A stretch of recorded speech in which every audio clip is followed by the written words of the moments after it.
딱 반발 더 깊게 들어가는 뉴스 프레스룸입니다. 1년 내내 눈 덮인 산을 볼 수 있는 이 스위스의 알프스가 이상 고온으로 역대 1월 최고 기온 영상 20.2도를 기록했다고 합니다. 이 알프스의 일부 스키장들은 운영난 때문에 아예 문을 닫았다고 하는데요. 기후가 한두 번 이상해야 이상기후라고 할 텐데 최근 몇 년 내내 계속 이상하죠. 지구가 아프다고 외치는 소리 이젠 정말 귀를 기울여야 할 때입니다. 오후 3시에 가장 핫한 뉴스, 뉴스3부터 만나보시죠.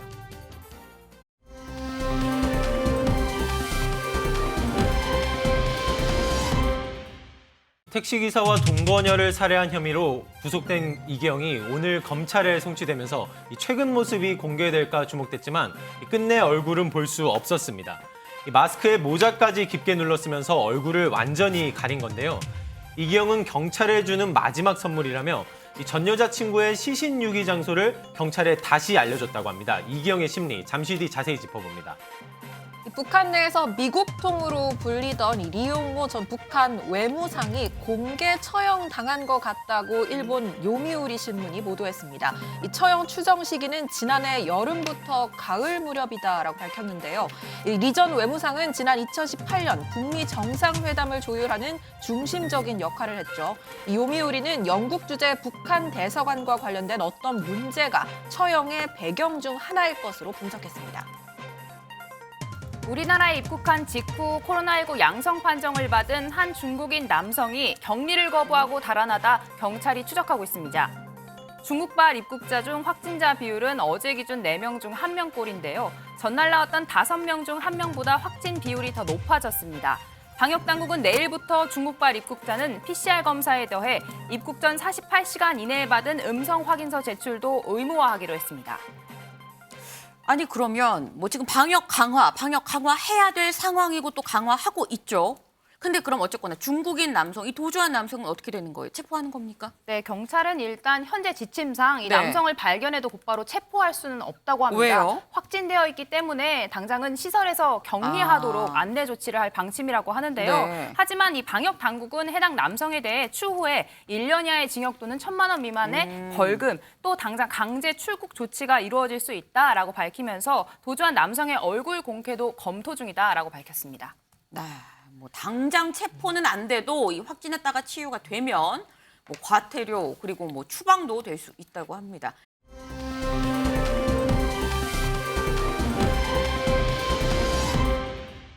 큐시트 회의로 넘어가 볼까요? 오늘 첫 번째 소식. 이 민지숙 기자가 또 바로 준비를 했네요. 네, 국회 소식으로 준비했습니다. 제목은요. 이태원 참사 첫 청문회 이임재 평생 죄인 심정입니다. 오늘 오전에 이태원 참사 국조특위 청문회 1차 청문회가 열렸습니다. 소방경찰 지휘부의 미흡한 상황 대응에 대해 여야 의원들의 질타가 쏟아졌는데요. 업무상 과실치사상 혐의로 구속된 이임재 전 용산경찰서장이 증인으로 나왔습니다. 현장 영상 먼저 보고 오시죠. 이분들께는 정말 경찰서장으로서 참 죄송스럽고 참담하고 평생 그런 어떤 저희의 심정 상했다는 말씀을 여러 번 드린 적이 있습니다. 네, 오늘 청문회 신청된 증인 숫자 44명이었습니다. 그중에서도 방금 보신 이임재 전 용산경찰서장과 네. 김광호 서울청장의 투샷이 가장 이목을 끌었었는데요. 이 참사 당일 경비기동대 지원 요청에 대한 사실 공방이 오늘도 이어졌습니다. 이 조은희 국민의힘 의원이 이 서울청에 경비기동대 투입 요청했지만 인력 부족 이유로 받아들여지지 않았죠? 라고 이렇게 이임재 전 서장에게 물었더니 네. 이임재 서장이 고개를 끄덕이며 그렇다라고 대답을 했거든요. 네. 이걸 들은 이 김광호 서울청장이 맞받아쳤습니다. 저희 서울청에서는 교통기동대 외에는 요청받은 바가 없다. 지금까지 나왔던 사실 공방이 오늘 한 번 더 반복이 됐습니다. 오늘 청문회 자리에 송병주 전 용산경찰서 112 상황실장 등 7명은 이 구속과 건강 악화를 이유로 나오지 않았는데요. 네. 이 국회에서는 이중 특수본 담당자 2명을 제외한 5명에 대해서 오후 2시에는 반드시 출석하라 동행 명령장을 발부했다고 합니다.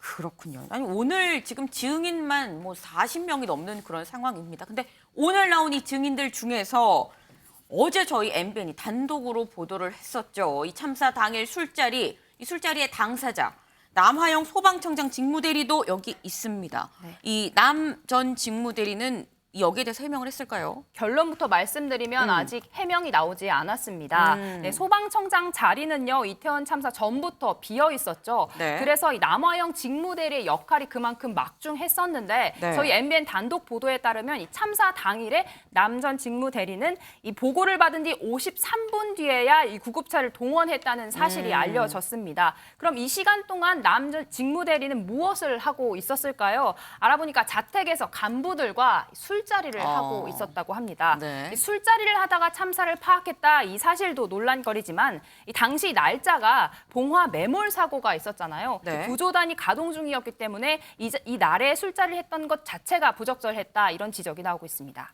네, 아직까지 이 남화영 직무대리가 뭐라고 답을 하진 않았습니다만 지금 현재 오후 3시 25분을 넘어가는 이 시간에도 현재 이 국조특위 청문회가 지금 진행이 되고 있는 만큼 이 뭐라고 해명을 하는지도 좀 지켜봐야 될 것 같습니다. 근데 이수아 기자, 오늘 보면은 이 청문회에서 유족들이 또 강하게 좀 항의하는 이런 모습도 있었어요. 네, 일주일 전이었나요? 그때도 국조특위가 있었는데 이때도 한번 유족들의 항의로 정회가 됐습니다. 뭐 네. 나중에 다루겠지만 이 신현영 의원의 논란 때문에 이게 정쟁 자리냐 아니면 진상 규명 자리냐라면서 이 유족들이 분통을 터뜨린 건데요.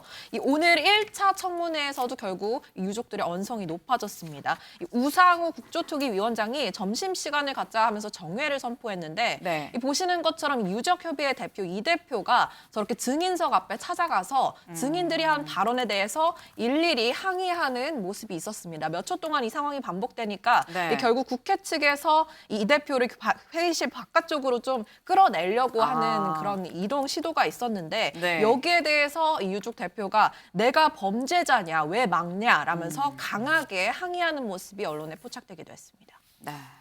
이 유족들이 지금 사실 국조특위가 하기로 45일 동안 활동을 하기로 했습니다만 예산안에 걸려서 사실 실제로 국조특위가 시행이 되고 활동을 한 지는 얼마 안 됐거든요. 그런 점이 또 답답한 일부분이 또 아닐까라는 생각이 드는데 이수아 기자, 그럼 사실 유족들이 답답한 부분 연장을 해서 더 풀면 되는 거긴 한데 연장 논의는 오늘 없었나요? 일단 어제 민주당 상황을 좀 보면은 네. 유가족 협의회와 간담회 자리를 마련했습니다. 그래서 이 자리에서 이제 관철을 하겠다, 기간 연장을 꼭 시키겠다라고 박홍근 원내대표가 약속을 한 상황이긴 한데요. 네. 이 밖에 뭐 법야권의 기간 연장 촉구 기자회견도 열렸었습니다. 그래서 뭐 진선미 민주당 의원, 장혜연 정의당 의원 그리고 용해인 기본소득당 의원까지 법야권의 의원들이 다 함께 좀 연장을 해야 된다라고 목소리를 내기는 했습니다. 네, 이 현장에서 유족들은 국민의힘 조수진 의원의 사과를 강하게 요구하기도 했습니다. 이 바로 조 의원의 같은 편 발언 때문이었는데요. 이 지난주 국조특위에서 신현영 민주당 의원 닥터카 탑승 논란에 대해서만 논란이 이어지자 정쟁 자리냐 이렇게 유족들의 불만이 있었다. 방금 전해드렸는데 이 진상 규명 대신 정쟁을 하고 있다고 반발하면서 조수진 의원이 회의장을 빠져나가면서 유족들이 야당과 같은 편이네 이렇게 말을 했던 겁니다. 유족과 야당은 같은 편, 그럼 정부와 여당은 유족과 다른 편이다. 이런 말에 대해 유가족들은 사과를 요구했습니다. 현장 영상 보고 오시죠.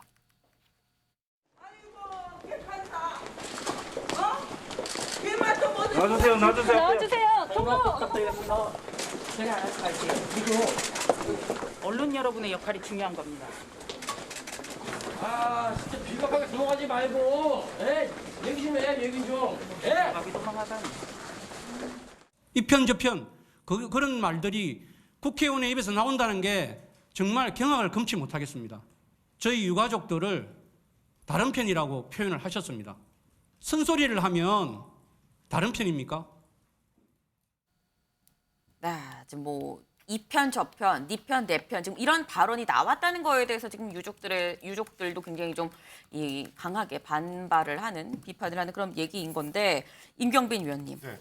지금 사실 이런 상황을 쭉 봤을 때 여야가 굉장히 동상이몽이거든요. 근데 그렇다고 한다면 연장이 국조특위가 과연 연장이 될 수 있을 것인가? 7일이면 끝입니다.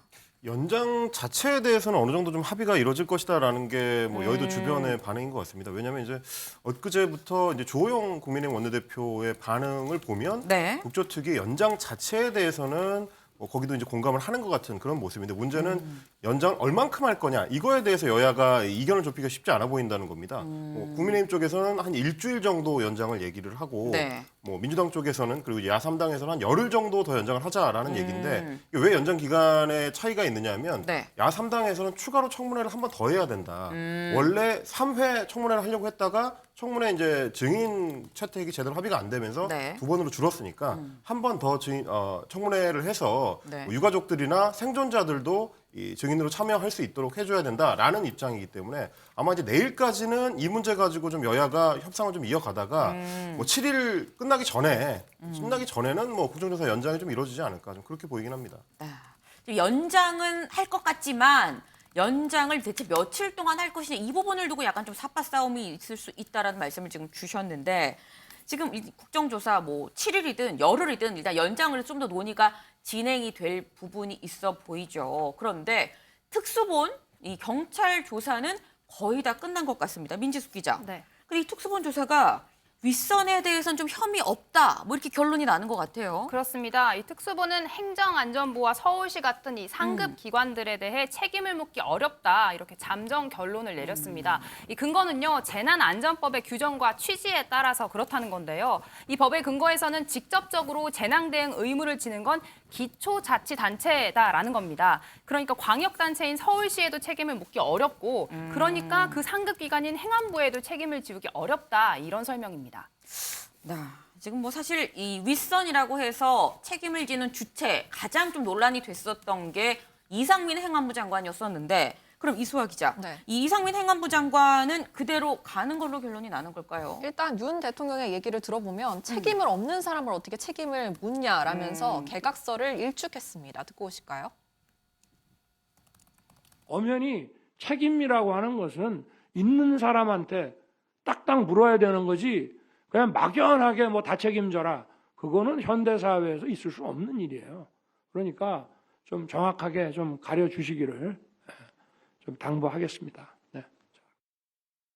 네, 그리고 어제 있었던 이 국무회의에서는 당분간 개각은 없다, 소문에 흔들리지 말라라면서 대통령실 안팎에서는 이 발언을 두고 이상민 장관의 유임을 기정사실화한 거 아니냐라는 해석이 나오고 있습니다. 그러나 야당에서는 뭐 이미 이 장관의 해임 건의안 카드는 썼죠. 하지만 탄핵 카드가 남아있기 때문에 이것을 두고 계속 가능성을 언급하고 있습니다. 이 박홍근 원내대표 얘기 듣고 오시죠.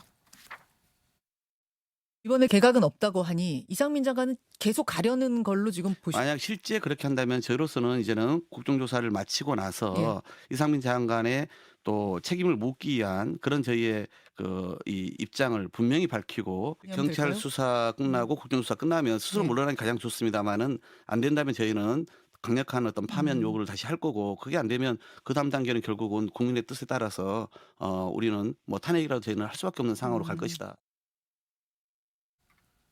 네, 윤 대통령 과거에 이 할로윈 참사에 대해서 얘기하기를 책임 있는 사람한테 딱딱 물어야 되는 거 아니냐라고 했었던 이 발언에 비춰봤을 때 지금 특수본 조사 결과에 윗선이 이 혐의가 없다라고 결론이 났으면 안 묻는 거 아니겠느냐라는 생각이 좀 드는데 장혜찬 이사장님 지금 뭐 개각, 연초 개각 없다라고 그러니까 어제 얘기를 했거든요.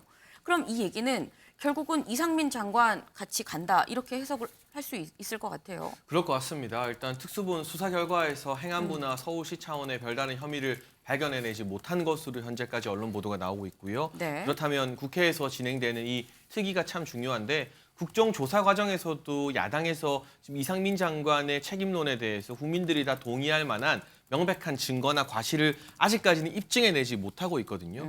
그렇기 때문에 최근에 여러 여론조사를 보게 되면 이 조사 과정을 지켜보고 결정해야 한다고 생각하는 분들이 참 많은 것 같은데 네. 결국 국정조사 특위라는 이 여러 가지 의혹을 검증할 수 있는 어떤 기구가 생겼음에도 불구하고 네. 이게 명확하게 이상민 장관의 과실이나 책임이 있다는 부분을 입증해내지 못한 경우에 이상민 장관 무조건 물러나야 한다고 주장하는 게 과연 어느 정도 국민 동의를 받을까 고개가 좀 갸웃거려지고요. 박홍근 원내대표가 만약 탄핵안을 발의하게 되면 네. 헌법재판소 판단을 받게 됩니다. 그런데 이 국수본의 수사 결과 혐의가 없는데 헌재에서 헌법상 직무수행 무리가 있다라고 판단할 가능성 대단히 낮아 보여요. 만약 이 탄핵안이 기각되게 되면 네. 그때는 또 여론의 역풍이 무리한 탄핵을 추진한 민주당에게 갈 수도 있는 부분이라서 민주당도 말은 이렇게 하지만 막상 탄핵안을 발의하고 추진하는 데는 상당히 신중한 고민이 필요할 거라고 생각됩니다. 지금 이 이사장님 말씀을 들어보면 결국 이 이상민 행안부 장관도 그대로 가고 이 야당인 민주당도 탄핵안을 현실적으로 발의하긴 쉽지 않지 않겠느냐 뭐 이런 말씀을 지금 주신 것 같습니다.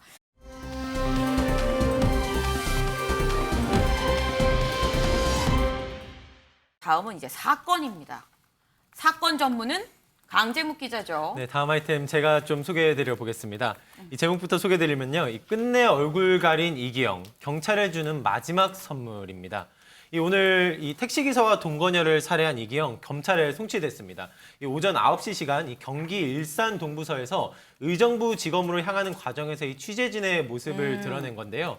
이 최근 모습은 또 어떠한지, 또 뭐라고 한마디 얘기라도 있을지가 주목되던 차였는데 현장 영상부터 확인하고 오시겠습니다.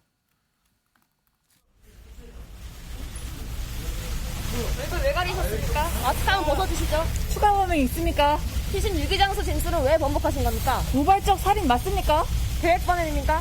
피해자와 유족에게 할 말 없으세요? 금손 노린 거 아니십니까? 피해자의 유족에게 한 말씀만 다시 해주시죠. 유족분들과 피해자분들께 죄송합니다. 어떤 부분이 죄송한 겁니까? 제 살해 생각이 죄송하다고 말씀드립니다. 추가 피해자 없습니까? 예, 없습니다. 이 보고 오신 것처럼 오늘도 이 외투의 후드 모자를 이제 눌러 쓴 채 이 빠르게 취재진을 지나치는 모습인데요. 이 유족과 피해자에게 뭐 죄송하다는 말을 남기는가 하면 추가 피해자는 없냐 뭐 이런 내용에는 없습니다라고 짧게 답하는 등의 모습이 있었습니다. 이 앞서도 말씀드렸지만 이 과정에서 이 이기영의 최근 모습이 공개될지가 좀 특히 관심이었습니다. 이기영이 수사 기간에 이 부모와 가족에게 이 범행을 좀 알리지 말아달라, 이 수차례 당부하는 등 이 카메라에 노출되는 것을 계속해서 좀 꺼려오고 있던 차였었는데요. 결국 오늘도 이제 얼굴은 가린 채 이 눈만 조금 보이는 모습으로 이 포토라인에 선 거죠.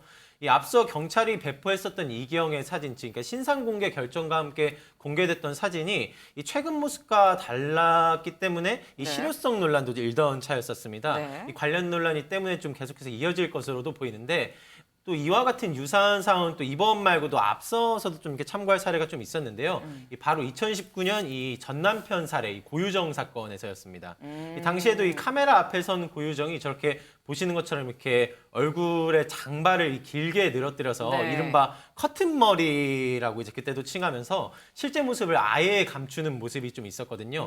이 이동하는 과정에서 이 분노한 시민들이 이 달려들어서 뭐 머리채를 잡아끄는 등의 상황도 있었는데 이번 역시도 이제 이런 이유 때문에 분노한 시민들의 반응이 이어지는 중입니다. 아니 지금 뭐 영상으로 직접 보셨습니다만 본인이 마스크 쓰고 모자 쓰고 여기에 앞머리 내리고 이러면은 아무리 신상공개위원회에서 신상을 공개합니다라고 결정을 해도 얼굴을 지금 볼 수가 없습니다. 임경빈 위원님. 이거 어떡합니까? 그러니까 이게 사실은 뭐 신상 공개나 얼굴 공개, 실명 공개를 하는 목적이 단순히 뭐 궁금해서 보고 싶어서 뭐 이런 차원의 문제만은 아니거든요. 이게 이제 뭐 다른 종류의 더 강력 범죄의 이제 경각심을 불러일으키는 목적도 있고, 나중에 이제 저 사람들이 형기를 마치고 나왔을 때도 뭐 그런 부분에 있어서는 이제 경찰이 관리하거나 혹은 시민들이 인식하는 데 있어서 필요한 조치이기도 해서 또 추가 제보도 있을 수도 있고요. 그렇습니다. 추가 범죄도 있고요. 그리고 이제 또 다른 어떤 부작용이 뭐냐면 저렇게 자기가 얼굴을 가려버리면 이 분노한 시민들이 온라인에서 임의로 사진을 찾아가지고 임의로 이거를 돌리는 경우들이 있어요. 이번에 뭐 이경 같은 경우도 이런 일들이 좀 있는데 문제는 이러다가 만약에 엉뚱한 사람의 사진을 가지고 이렇게 할 경우에는 더 큰 문제가 이제 추가로 발생하고 할 수 있기 때문에 오히려 좀 공식적으로 저런 거는 제대로 이제 공개를 할 필요가 있다라는 게 지금 국회에서도 그런 그 목적을 가진 법안들이 개정안들이 많이 좀 발의가 되고 있고요. 그래서 뭐 안규백 민주당 의원 같은 경우도 이제 소위 말하는 이제 머그샷을 우리도 이제 할 수 있도록 하는 거. 그러니까 그거는 이제 체포가 된 직후에 바로 얼굴을 여러 각도로 촬영을 해서 그렇습니다. 이제 그걸 이제 공개할 수 있도록 하는 건데 미국 같은 경우는 아예 이제 머그컵이 공개 정보이기 때문에 누구나 접근할 수 있게 돼 있는 머그샷이 그런 부분들도 우리가 이제 참고할 필요가 있겠다. 그래서 이제 국회에서도 그 부분을 좀 고려해가지고 논의가 이루어질 걸로 보입니다. 네, 아니 국회에서 지금 논의가 있다고 하면 이 논의가 좀 빨리 이루어져서 제2, 제3의 이기영이 나오기 전에 법이 좀 통과가 됐으면 하는 생각이 드는데, 근데 지금 짚어볼 부분이 이기영이 오늘 이 검찰에 송치되면서 기자들이 혹시 추가 피해자 있습니까? 물었는데 여기에 대해서 피해자 없습니다라고 지금 얘기를 했습니다. 근데 혹시 기억하시나요? 저희가 방송에서도 말씀드린 게 지금 이기영이 묵었던 그 집 소파, 벽 등등에 혈흔이 한두 개가 아니다. 대체 이건 누구의 피냐라고 얘기를 했었거든요. 이 추가 피해자가 있는 거 아니냐 싶었었는데 강재묵 기자, 예. 이 국과수에서 DNA 조사한다고 했는데 결과 안 나왔습니까? 그렇습니다. 이 국과수가 밝히기로 남성 1명과 여성 3명의 DNA가 나온 것으로 확인됐습니다. 네. 이기영의 집에서 확보된 이 혈흔과 또 이 머리카락 등 통해서 확인한 결과인데요. 이미 알려졌듯이 이 남성 1명과 여성 1명의 혈흔은 이 피해자들, 즉 이 살해당한 택시기사와 전 동거녀의 혈흔으로 이제 확인이 되는데, 네. 이 여성 DNA 중 나머지 둘이 그럼 어디서 나온 것이냐, 이게 네. 지금 문제겠죠. 혹시 추가 피해자가 있는 것 아니냐, 국회에서 설명하신 것처럼 그런 의문이 계속 이어지고 있었습니다. 이 경찰 수사에 따르면 이기영의 자택을 드나든 여성은 총 7명입니다. 즉 피해 여성을 포함해 이기영의 모친과 네. 이 청소 도우미 등이 포함되어 있었는데요. 네. 이 살해된 여자친구 외에 나머지 6명은 다행히 경찰 조사 결과 현재 무사한 것으로 확인돼 있습니다. 네. 현재까지도 이들 대상과 이 집안에서 검출된 이 DNA를 이제 대조하는 작업은 현재까지도 계속 진행 중인 상황입니다. 다만 이제 경찰은 이 정밀 분석 결과 현재까지 추가적 강력범죄 정황은 드러나지 않았다며 이 추가 피해자는 없는 것으로 판단하고 있는 상황입니다. 네, 하지만 전문가들은요, 이 추가 범행이 없다는 이기영의 말 신뢰할 수 없다는 입장입니다. 네. 일단 살해 도구로 사용했던 이 둔기를 집에 가지고 있었다는 점에서 네. 연쇄 살인의 가능성에 무게가 실린다는 설명인데요. 전문가 이야기 듣고 오시죠. 그때 그 집안에 둔기가 있다는 점에 주목하라고 계속 강조하셨어요. 둔기에 대한 집착이 좀 있습니다. 이 사람들은 본인이 사용하기에 굉장히 간편하고 용이하다, 상대를 제압하기에 쓸모있다라고 하는 그런 생각을 갖고 있는 둔기는 쉽게 유기하지 않거든요. 그러다 보니까 지금 시신을 차후 이제 유기하기 위해서 옷장 안에다가 보관을 했다는 거는 충분히 이해가 안 되는 게 아닌데 거기다가 지금 그 둔기까지 함께 집안에 놔두기는 좀 합리적이지가 않습니다. 그러나 어쨌든 둔기가 집안에 있다는 점에서 지금 그 혈흔 나머지 하나 여성 혈흔의 임자는 꼭 그 확인이 돼야 된다 누군지 그런 생각은 충분히 할 수 있을 걸로 보입니다. 네, 이기영의 범행은 분명 패턴이 있었습니다. 또 평소 씀씀이로 봤을 때 금방 돈이 필요해졌을 것 같거든요. 그쵸. 그렇기 때문에 이기영이 지금까지 몇 번이나 이런 범행을 반복해 왔을지 알 수 없다는 겁니다. 이렇게 범행을 통해 돈을 쉽게 구하는 이기영의 범행을 두고 한 네. 전문가는 비즈니스 사례다 이런 표현을 썼는데요. 네. 마치 CEO가 사업을 통해 이윤을 추구하는 것처럼 이기영이 어느 순간부터 이 범죄를 직업으로 삼은 것 같다 이렇게 표현을 했습니다. 나아가 이기영이 앞선 연쇄 살해범들, 이 유영철, 강호순 등 익히 알려진 이 연쇄 살인범들의 유형이 다 섞여 있는 타입이다. 그러니까 세 가지 유형이 다 짬뽕된 타입이다. 이런 식의 분석을 이어서 내기도 했거든요. 다만 이제 그들보다 훨씬 좀 치밀하지는 못했던 것 같다라고 왜요? 이제 이기영의 범행을 평가했습니다. 그때 굉장히 좀 즉흥적이면서도 대부분 좀 유흥업소 여성들을 좀 이렇게 대상으로 했다든지 이 관계 형성 같은 거에 좀 이렇게 경험이 없었던 것 같다. 제대로 형성을 해본 적이 한 번도 없었던 점 등을 토대로 이전 살인범과 좀 다른 특징 등을 분석하기도 했습니다. 네, 아니 지금 역대 정말 익히 이름이 알려지고 얼굴이 공개된 살인범들을 다 짬뽕된 것 같다라고 하니까 좀 더 걱정이 되는 부분이기도 한데, 근데 이 이기영의 말 못 믿겠다는 얘기가 나오는 진짜 이유 이거인 것 같습니다. 민지숙 기자. 네.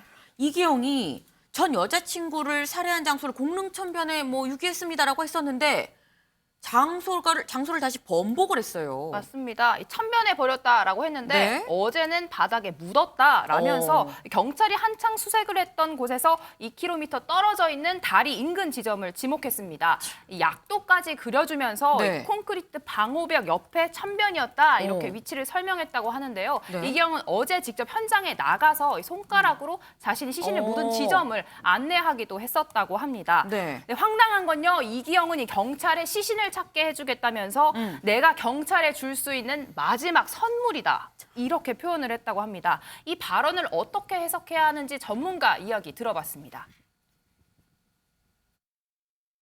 지금은 마치 이제 자기가 어떤 뭐 주도권을 쥐고 있는 것처럼 상당히 좀 강해 보이는 것처럼 그렇게 꾸미려는 그런 시도를 하고 있는 게 아닌가 생각을 하는데요.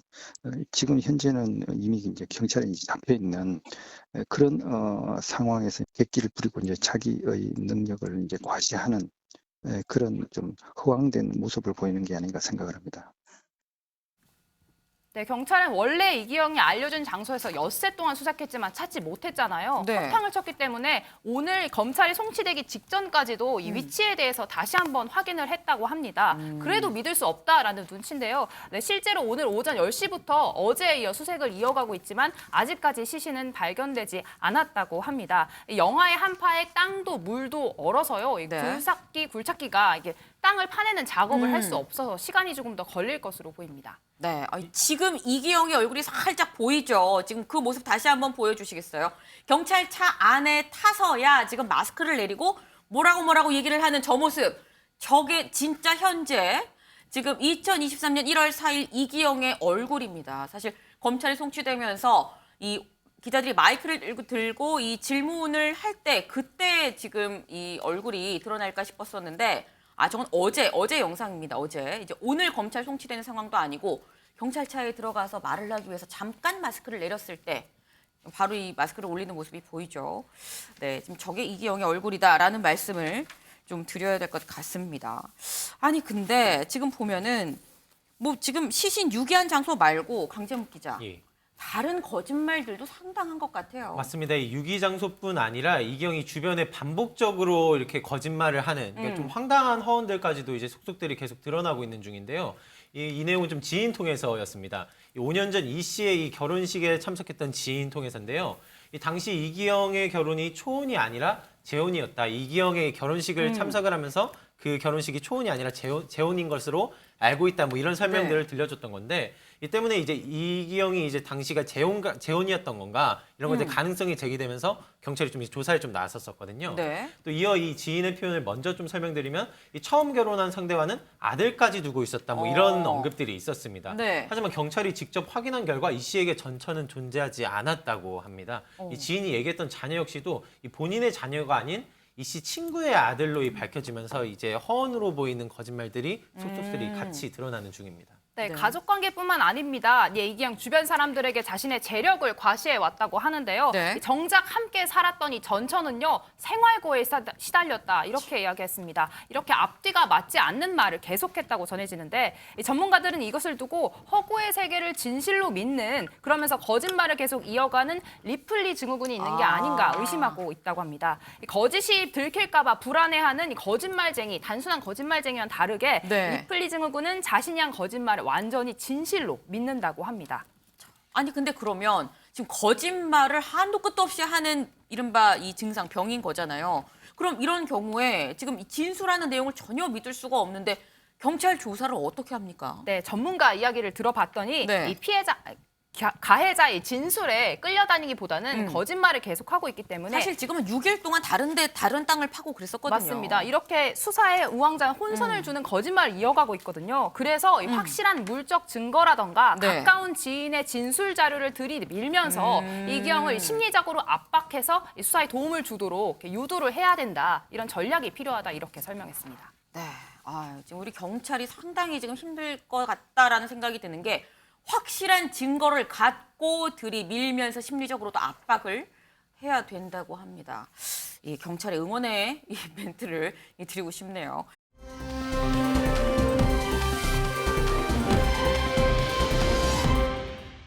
다음 소식은 이수아 기자가 준비했죠? 네, 제목부터 소개드리겠습니다.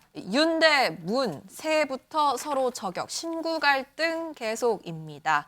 이 민주당이 이재명 대표를 비롯한 당 지도부의 이 평산마을 예방 영상을 공개했습니다. 이 공개된 영상 속에 문 전 대통령이 지금의 윤 정부를 저격하는 듯한 발언이 담겨 있었는데요. 직접 듣고 오시죠.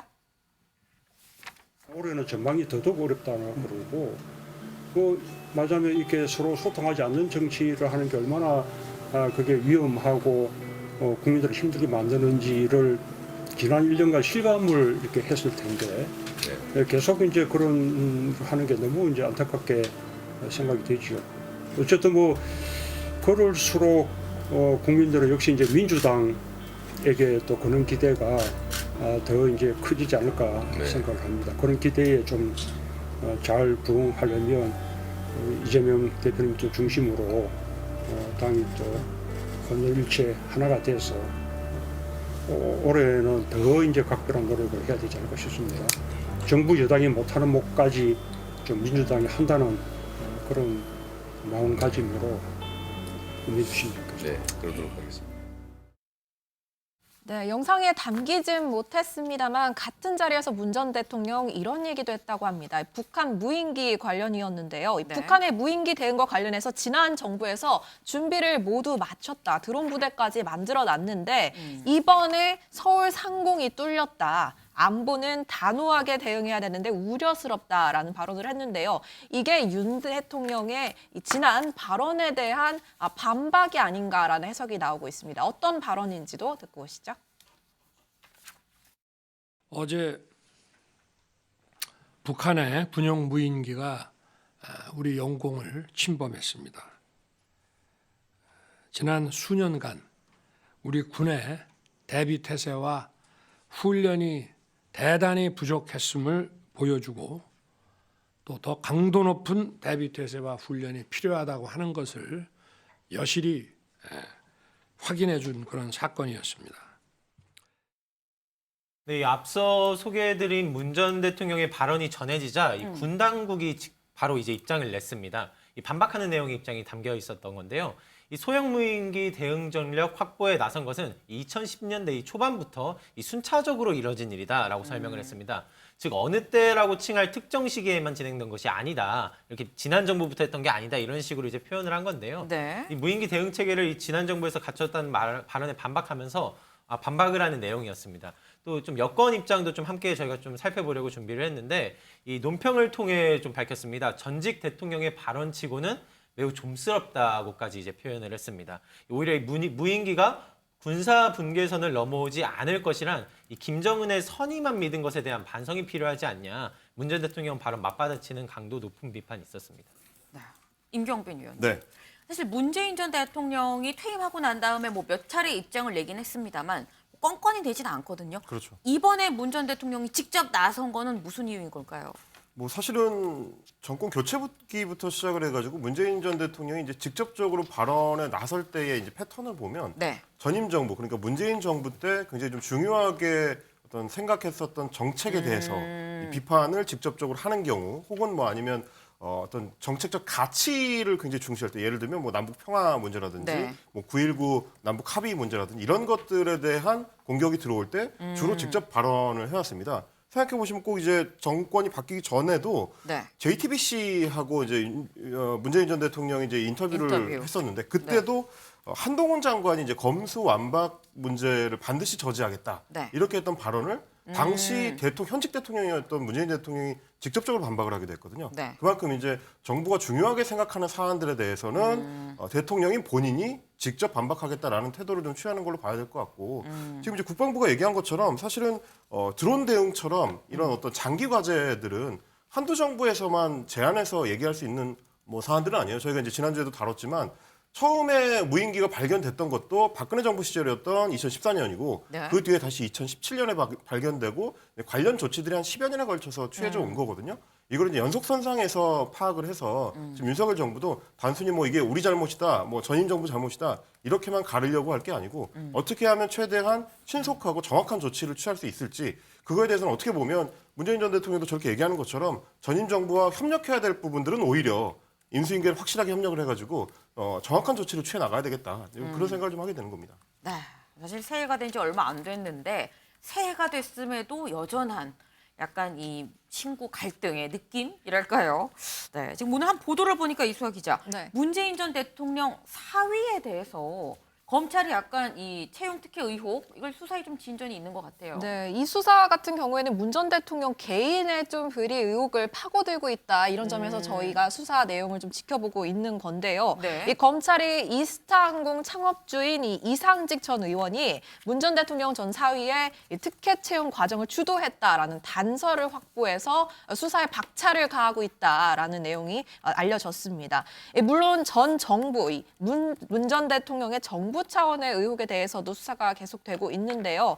이 서해 피격 사건 관련 문정부 고위 관계자들을 이미 기소를 했죠. 이 오는 20일 재판에 들어가는데 네. 같이 들여다보고 있는 게 탈북 원인 부손입니다. 이 사건에 대해서도 이 연초에 정의용 전 실장을 소환해서 좀 조사할 전망이라는 소식도 전해지고 있습니다. 네, 지금 이 문재인 전 대통령 이 주변인들에 대한 이 조사도 계속 또 이루어지고 있는 건데, 네, 지금 보면 윤석열 대통령, 문재인 전 대통령이 안보는 단호하게 해야 되는데 우려스럽다 이런 얘기를 했습니다. 이거에 대한 뭐 반박인 건지 알 수 없습니다만 윤 대통령이 오늘 문재인 정부 때 체결된 9.19 군사 합의 이거를 효력을 정지하는 걸 좀 검토해봐라라고 지시를 했어요. 네, 그렇습니다. 이 북한이 또다시 영토 침범 도발을 해올 경우 네. 이 말씀하신 것처럼 효력 정지까지 검토하겠다고 밝힌 겁니다.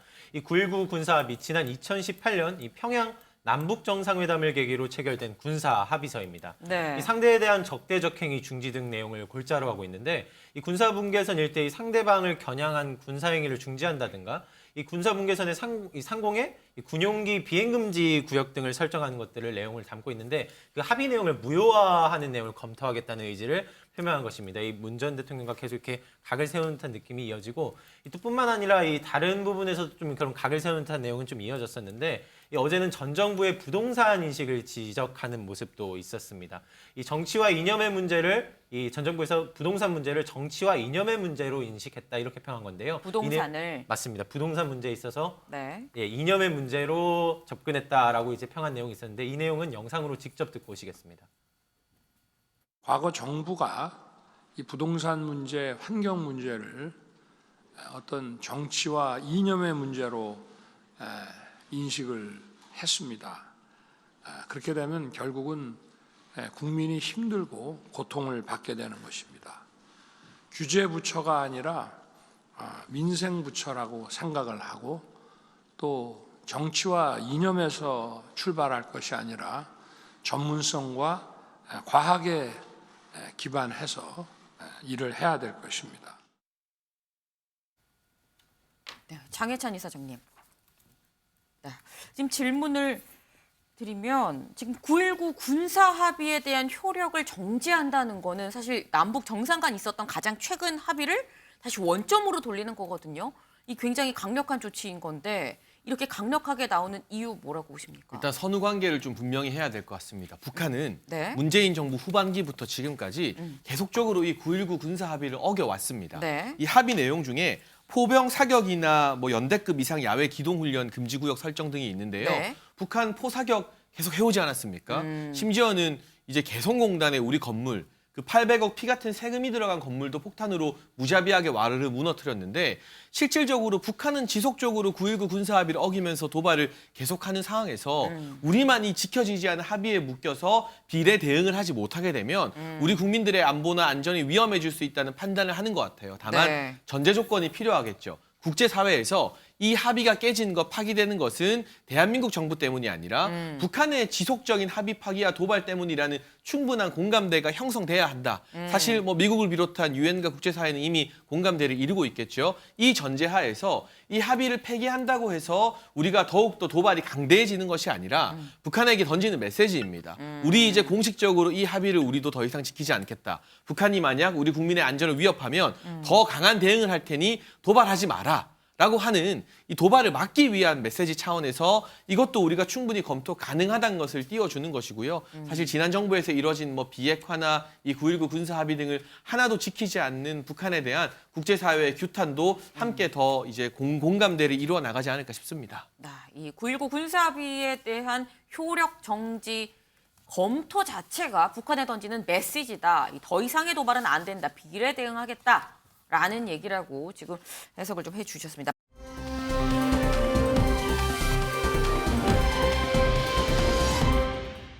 마지막 아이템으로 좀 넘어가 볼까요? 이수아 기자 준비했네요. 네, 전운이 감돌고 있는 듯한 이 국민의힘 당내 소식입니다. 이 제목은요, 친윤 수도권 출마론 신경전, 이 패륜 대 꼰대입니다. 이 국민의힘 내부에서 차기 당대표 수도권 출마를 놓고 신경전이 이어지고 있습니다. 특히 친윤 윤상현 의원 그리고 장제원 의원이 현재 싸우고 있는 중인데요. 네. 이 윤 의원이 수도권 출마론을 일단 가장 먼저 띄웠죠. 이 지난 발언부터 듣고 오시죠. 이 수도권의 의석수가 총 121석이에요. 네. 121석 중에 국민의힘 의석수는 딱 17석이에요. 17석. 게임이 안 돼요. 그래서 이 수도권 민심을 읽을 수 있는 이제 전략이나 정책이나 메시지를 내야 된다. 누가 대통령의 핵심 관계자냐는 말뿐인 논쟁하기보다 수도권 출마 공동선언문에 직접 서명하는 행동을 보여줌으로써 누가 정말 윤석열 정부의 성공을 앞장서는 인물인지 검증하는 중요한 기회가 되리라 보고 있습니다. 네, 누가 진정 윤 대통령을 도울 수 있는지 수도권 험지에 출마를 해서 후보들이 다 국민의 검증을 받아보자라는 제안을 던진 겁니다. 여기에 장제원 의원이 바로 이 불편한 심기를 드러냈는데요. 이 지역구와 당원을 가르려는 태도다, 이 나쁜 태도라 이렇게 맹비난했습니다. 이 뽑아준 지역 구민들을 배신하고 이 수도권 지역 지도자가 되겠다는 것, 이 지역 주민에게 양해를 구할 일이지 정치공학적으로 접근해서는 안 된다라는 설명입니다. 이어 이 지역구 주민들을 무시한 이 패륜적 발언이라고까지 표현하며 이 강도 높은 비난 보였습니다. 윤 의원이 다시 반격을 했는데요. 네. 이 장 의원의 무려 2012년 지난 발언을 소환했습니다. 어떤 발언이냐면 당시 장 의원이 한나라당 대선 후보들 전부 적진에 출마를 요청한다. 한나라당은 안주하려고만 하는데 안주하면 지켜질까요? 라면서 네. 이 대선 후보들은 모두 좀 어려운 곳에 출마하라라고 얘기를 한 겁니다. 그래서 이를 두고 윤 의원이 그때는 맞고 지금은 틀린 거냐. 이 장 의원이 이제 꼰대가 다 됐다라면서 격전지에 뛰어드는 기계를 이제는 패륜이라고 한다라고 꼬집었습니다. 네. 지금 상황을 좀 들어보면 결국 뭐 수도권파, 뭐 윤상현, 안철수와 영남파, 뭐 김기현 의원 등을 비롯한 이 영남파가 좀 약간 신경전을 벌이는 것 같은데 장혜찬 이사장님, 이 수도권 출마론 어떻게 생각하십니까? 일단 국민의힘의 이 명맥을 잇는 보수 정당이 총선에서 가장 크게 패배한 게 지난 21대 총선이었습니다. 네. 그 당시 당대표 황교안 전 대표였죠. 종로에 출마했습니다. 결국 당대표의 수도권 출마 여부가 총선 승리와 직결되는 것은 아니다라는 가장 가까운 증거이고요. 반면 이제 박근혜 전 대통령이 이 국민의힘 전신정당을 이끌었을 때 계속 대구 출마했지만 국민의힘 전신정당이 크게 압승했던 전력도 가지고 있거든요. 결국 제가 봤을 때는 당대표 개인의 지역구 문제가 아니라 얼마나 수도권에 소구력 있는 인물들 또 참신한 인물들을 잘 공천하는 그런 전략을 당대표가 구사하느냐가 중요한 것이지 대표의 지역구 자체는 큰 의미가 없는 것 같고 안철수 의원도 수도권이긴 합니다만 이 분당갑 준다고 하면 줄 설 사람들 아마 마포대교 건너까지 다 대기하고 있을 겁니다. 그만큼 수도권이라고 해서 다 험지는 아니라는 것이요. 네. 이 지역구 논란 자체보다는 어떤 비전을 가지고 국민의힘을 이끌 것인가 또 어떤 구체적인 아젠다, 이슈를 가지고 있는가로 좀 논쟁이 고차원화됐으면 좋겠다는 바람을 많은 국민들이 갖고 있을 것 같습니다. 네, 이 논쟁이 좀 고차원화됐으면 좋겠다. 뼈있는 말씀입니다. 지금 뭐 친윤이 아니라 이제 진윤이라고도 이 얘기를 하죠. 지금 장제원 의원, 지금 그리고 범친윤, 윤상현 의원 이 두 사람이 약간 신경전을 벌이는 이런 가운데서 장제원 의원의 브라더죠. 권성동 의원이 또 굉장히 광폭 행보를 하고 있습니다. 네, 맞습니다. 최근 사면된 이 이명박 전 대통령을 예방하는 일정을 소화한 건데요. 어제 이 전 대통령의 노년 자택을 찾았습니다. 이 권 의원 이명박 정부 시절 이 청와대 법무비서관을 지낸 바 있었죠. 네. 이 자리에서 이 전 대통령은 이 대한민국이 성공하기 위해서는 이 윤 정부가 성공해야 한다면서 이 권성동 의원이 국회에서 가장 큰 역할을 해달라고 이렇게 당부하는 그 장면이 있었습니다. 권 의원 역시도 이 초심 그대로 주어진 이 본인의 역할을 최선을 다하겠다 답변에 응하기도 했습니다. 네, 여러 가지 상황을 볼 때 지금 뭐 김기현 의원의 권성동 의원까지 뭐 다들 윤심을 말하고 있습니다. 대체 윤심이 어딨나 싶으실 텐데요. 네. 이런 가운데 윤 대통령의 멘토로 알려진 이 심평 변호사가 이 김기현 의원의 후원 회장을 맡게 됐다라는 새로운 소식이 전해졌습니다.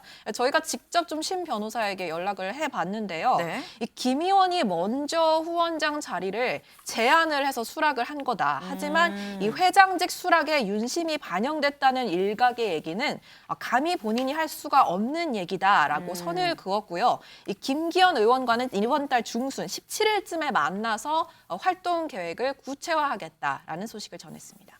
임경빈 위원님. 네. 지금 사실상 당심 100% 여론조사로 당대표를 뽑기로 하면서 결국 뭐 친윤 간의 싸움이 된 거 아니냐라는 얘기가 있는데 지금 윤 대통령 윤심은 없고 있어도 말을 할 수가 없다 뭐 이렇게 얘기를 했거든요. 네. 근데 말은 안 하는데 뭔가 좀 여러 가지 시그널이 있는 건 아닐까 하는 생각이 들기도 하고요. 지금 사실 앞에 정리해 주신 것들이 대부분 이제 시그널이라고 해석돼야 되는 것들이죠. 장제원 의원이 이렇게까지 적극적으로 이제 김장연대를 띄우기 하는 거라든지 뭐 심평 변호사가 굳이 이제 후원회장을 맡아서 네. 뭐 김기현 의원이 총선 관리하는 데 있어서 적임자다 뭐 이런 식의 이제 SNS 글을 올리기도 하고요.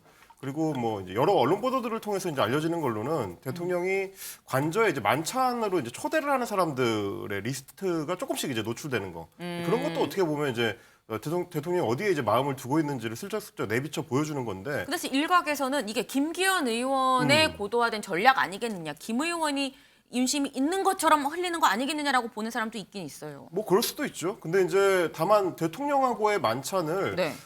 정치인 개인이 판단해가지고 혼자 힘으로 이제 그거를 이제 공개하고 말고를 결정할 수 있는 사안은 뭐 아닐 거고요. 당연히 이제 대통령하고 어느 정도 대통령실하고 어느 정도 얘기가 돼야 네. 이제 공개가 가능한 거고. 그래서 뭐 다른 사람들은 만찬에 초대가 됐더라도 노출이 안 되는 경우들이 종종 있고 네. 전화 통화를 했더라고 하더라도 직접적으로 노출 못하는 경우들이 있는데 네. 자주 언급하고 또 자주 통화한다는 점을 강조하는 걸로 봤을 때는 어쨌든 본인도 어느 정도는 이제 윤심의 방향성을 자기한테 이제 가져오고 있다라고 자신감을 갖고 있는 것 같고요. 네. 저희가 이제 이 시간을 통해서 애드벌룬을 띄워본다라고 몇 번 말씀을 드렸었는데 네, 네. 애드벌룬을 띄워봤더니 실제로 김기현 의원의 이 지지율이 최근 들어서 굉장히 좀 많이 올라가는 추세인 네. 걸로 나타나고 있습니다. 뭐 원래는 한 5위권 정도로 평가받던 게 최근에는 뭐 한 2, 3위권 내로 이제 진입하는 모습을 보여주고 있기 때문에 네. 거기에서도 김기현 의원이 어느 정도 좀 자신감을 갖게 된 거 아니냐 이렇게 평가해 볼 수 있을 것 같습니다. 네, 지금 이 당대표를 둘러싼 친윤 간의 신경전. 이 신경전을 좀 멀찍이서 바라보던 사람이 있습니다. 이 비윤계.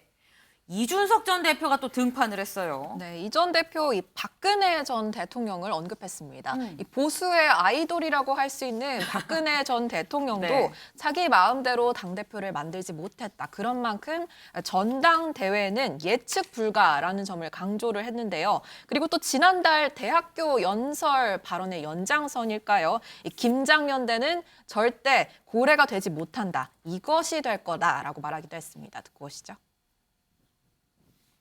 전당대회는 어떻게 될 것으로 보이는지.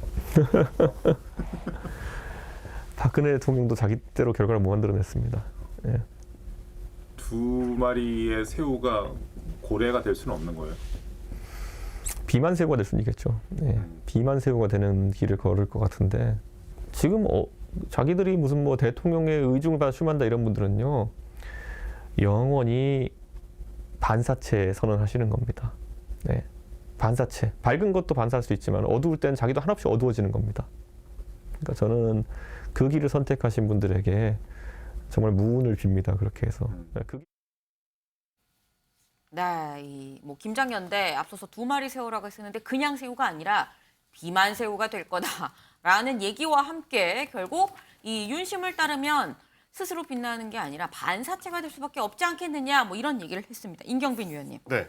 지금 이준석 전 대표의 저 얘기는 지금 뭐 보수의 아이돌인 박근혜 전 대통령도 서청원 대표를 이 당대표로 못 만들었다. 네. 그럼 이거는 비윤계 당대표가 될 수도 있다. 뭐 이렇게 보는 걸까요?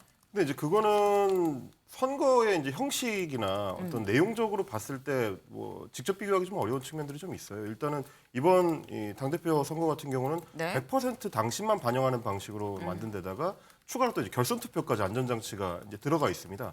그러다 보니까 사실은 유승민 전 의원 같은 경우는 이번 전당대회에서 당대표가 되기는 거의 뭐 쉽지 않을 것 같아요. 현실성이 별로 없다. 이제 이렇게 봐야 될 것 같고 네. 안철수 의원 같은 경우도 당내에서 완전히 이제 착근하지 못하고 있는 상태에서 자기 인지도로 지금 승부를 보려고 하는 거거든요. 근데 이제 그게 이제 당심에다가 결선 투표로 갔을 때는 네. 역시 마찬가지로 쉽지 않을 텐데 그래서 오히려 주요 변수는 아마 나경원 전 의원이 될 가능성이 있다. 지난 전당대회 때도 이준석 대표하고 이제 끝까지 그 대결을 펼쳤었고 네. 거의 뭐 근접한 그 모습을 보여줬었기 때문에 당심에 있어서는 이제 훨씬 더 강한 모습을 보였었고요. 그러다 보니까 당 내에서도 어느 정도 자기 어떤 지분을 가지고 있고 대중적 인지도도 높고 그리고 이제 친윤으로 자처하고 있습니다만은 어느 정도 좀 거리감을 두고 있는 모습에서는 나경원 전 의원이 아마 가장 친윤계 입장에서는 좀 부담스러운 상대일 거라서 그 정도 변수가 되지 이제 네. 이준석 대표도 유승민 전 의원이 당대표가 될 거라고 전망하고 있지는 않을 거예요. 그렇군요. 결국 나경원 이 부위원장, 지금 저출산 고령위원회 이 부위원장을 맡고 있죠. 나경원 부위원장이 출마를 하느냐 안 하느냐가 관건이지 이 비윤계가 될 가능성은 높지 않다라고 지금 말씀을 주셨는데 지금 이 친윤계가 좀 신경전을 벌이는 지금 이 순간 오히려 뜻밖의 좀 두각을 드러내는 사람이 있습니다. 강재묵 기자. 그렇습니다. 이 최근 이 차기 당대표 적합도 조사에서 이 주호영 원내대표가 이 상당한 수치를 보이면서 이제 확인되고 있는 건데요. 이 나경원, 안철수, 이 김기현 의원에 이어 이 이름을 올리고 있습니다. 이 8% 내외의 지지율을 보이고 있죠. 하지만 주 원내대표 이 당사자는 이 자세를 낮추면서 좀 조심스러운 모습을 보이고 있는데요. 발언 네. 직접 듣고 오시겠습니다. 여전히 좀 높은 그러니까 상위권의 랭크가 돼 있으세요. 여론조사에서. 그것은 제가 지금 원내대표로서 언론 노출도가 있으니까 아마 그런 것 같고요. 사실은 제가 비대위원장을 맡았다가 가처분 때문에 물러났고 그러셨죠. 또 원내대표 하면서도 차기 지도부를 잘 뽑아줄 의무가 저에게도 있습니다. 차기 지도부를 구성할 책임이 있는 사람이 나간다는 건 말이 되지 않는 이야기입니다. 그래서 사실은 그 조사에서 제 이름을 빼는 게 맞죠. 네, 이어서 오늘 역시도 이 수도권 출마론에 대해 좀 말을 섞고 싶지 않다, 그러니까 의견을 내고 싶지 않다, 계속해서 조심스러워하는 모습 보였습니다. 이 주 원내대표가 실제 입후보하지 않을 경우 이 앞서 말씀드린 이 8%의 지분이 이 앞으로 있을 당권 레이스의 향방을 결정할 것이다, 이런 분석도 나오는 중입니다. 네, 이 평소에 주호영 원내대표의 성격으로 봤을 때 뭐 누구 한 명을 뭐 나 대신 누구를 뽑아주십시오라고 밀진 않지 않을까라는 좀 생각이 들기도 하는데 장해찬 이사장님, 사실 지금 관건은 나경원 전 의원이라고 나경원 부위원장이라고도 말씀을 주셨거든요. 근데 나경원 부위원장도 그렇고 유승민 전 의원도 그렇고 이 두 사람들은 왜 출마 선언을 아직도 안 하는 걸까요? 그러니까 출마 선언을 망설인 이유가 각각 좀 다른 것 같아요. 유승민 전 의원은 지금 굉장히 호기롭게 많은 언론의 관심을 받으면서 반윤의 구심점이 되었는데 네. 나왔다가 컷오프 통과 못하게 되면 앞으로의 정치 인생 장담하기가 힘들어지거든요. 근데 당심에서는 현격한 차이를 보이고 있기 때문에 그러한 현실적인 고민이 있을 것 같고요. 네. 나경원 전 의원은 좀 다르죠. 나오게 되면 컷오프 통과는 당연한 것이고 네. 주요 이제 당선권 후보가 될 텐데 네. 지금 내가 저출산 고령사회 부위원장이라는 대통령 직속 기구 중에서도 아주 중요한 기구의 장을 맡은 지 얼마 안 됐는데 이 전당대회에 또 나오는 것이 과연 국민적 시각과 이 당원들의 시각 또 이 정부를 구성하는 분들이 있지 않겠습니까? 그런 분들에게 동의를 얻을 수 있을까, 명분이 있을까에 대한 고민인 것 같아요. 따라서 망설이는 건 맞지만 유승민 전 의원은 현실론에 입각한 망설임이라면 나경원 위원장, 부위원장 같은 경우는 명분에 있어서 과연 이것이 범친윤계나 이 국민의힘의 국회의원들의 폭넓은 동의를 받을 수 있을까에 대한 명분의 고민 때문에 망설이는 것 같고 어떻게 결론을 내릴지는 모르겠습니다만 나경원 부위원장에게 가장 중요한 건 강력한 명분일 것 같다는 생각이 듭니다. 근데 사실 요 짧게 여쭤보면 나경원 부위원장한테 지금 윤 대통령이 직책을 2개나 줬거든요. 이게 나 부위원장한테 명분을 그 전당대회에 나오지 않을 명분을 일부러 준 거 아니겠느냐라는 해석도 있는데 이건 어떻게 보세요? 짧게. 뭐 그런 해석들이 언론에서 나오는데요. 네. 저는 이것이 어떤 정치 공학적인 거다라는 말씀을 드리기는 좀 어렵고 다만 저출산 고령사회위원회직도 그렇고 기후 위기와 관련된 기후 대사식도 그렇고 대한민국 미래를 준비한다는 측면에서는 어느 장관보다 급도 놓고 훨씬 더 중요한 직책이다라는 말씀만 좀 드리고 싶습니다. 네, 지금 맡고 있는 직책도 충분히 가치 있고 중요한 일이다라는 점을 좀 강조를 하신 것 같습니다.